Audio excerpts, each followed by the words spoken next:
Zohra Taïq, directeur des énergies renouvelables et de l'efficacité énergétique au ministère de l'énergie, des mines et du développement durable. Cette troisième édition du salon Photovoltaïca, c'est une rencontre internationale.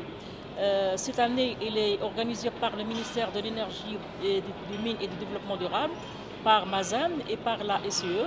Elle a connu la participation d'importantes délégations des ministres marocains et des ministres africains. Il a surtout une orientation vers les pays africains. C'est un endroit et une opportunité d'échange, d'expérience entre les pays européens, les pays africains, les pays à l'échelle internationale et surtout une opportunité de trouver des solutions, de proposer des solutions pour les pays africains, là où il y a vraiment un manque d'énergétisation des pays. Il y a encore des pays qui ne sont pas encore électrifiés et ce salon qui est dédié au solaire photovoltaïque. Le solaire photovoltaïque c'est-à-dire il a plus de chances de donner la possibilité d'être soit intégré au réseau, soit décentralisé et par conséquent présente des solutions pour des cas et des villages comme au niveau africain.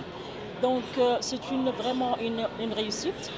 C'est la possibilité donc de passer vers l'organisation vers d'autres pays africains pour la prochaine édition. Donc, et là, c'était lancé officiellement au salon, comme quoi, c'est-à-dire le Maroc veut faire bénéficier les pays africains de cette expérience que nous avons passé 3 éditions.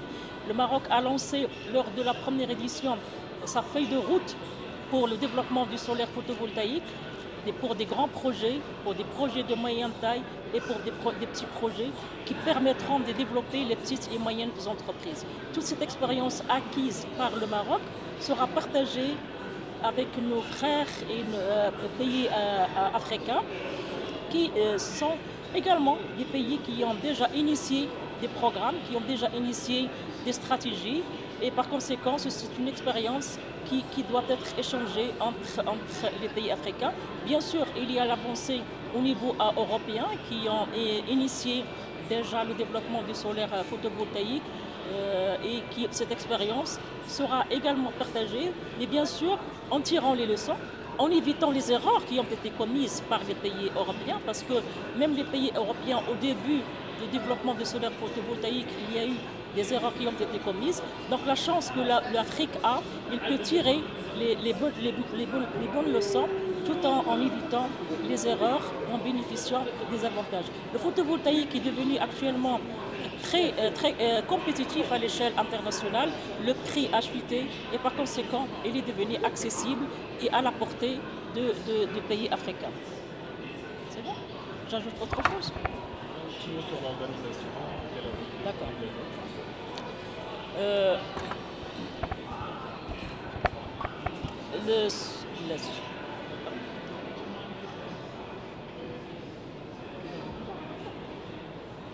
La réussite de cette 3e édition, comme les autres éditions qui ont précédé, c'est dû à un effort très important des organisateurs et en collaboration avec les institutionnels qui sont engagés, en collaboration avec tous les opérateurs, avec tous les sponsors qui ont contribué au financement de ce salon et également tous les experts qui ont animé ce salon, que ce soit des experts financiers, des experts techniques.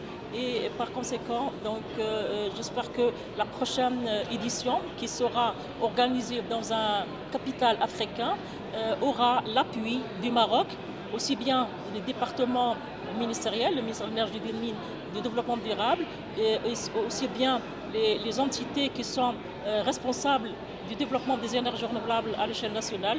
Donc on va appuyer la réussite de cette édition, comme quoi on va organiser l'édition au Maroc, puis la prochaine en Afrique et qui va revenir par la suite au Maroc et ainsi de suite. Il sera diversifié. Ça va être une chance pour tous les pays africains d'apporter leur contribution et de tirer le profit.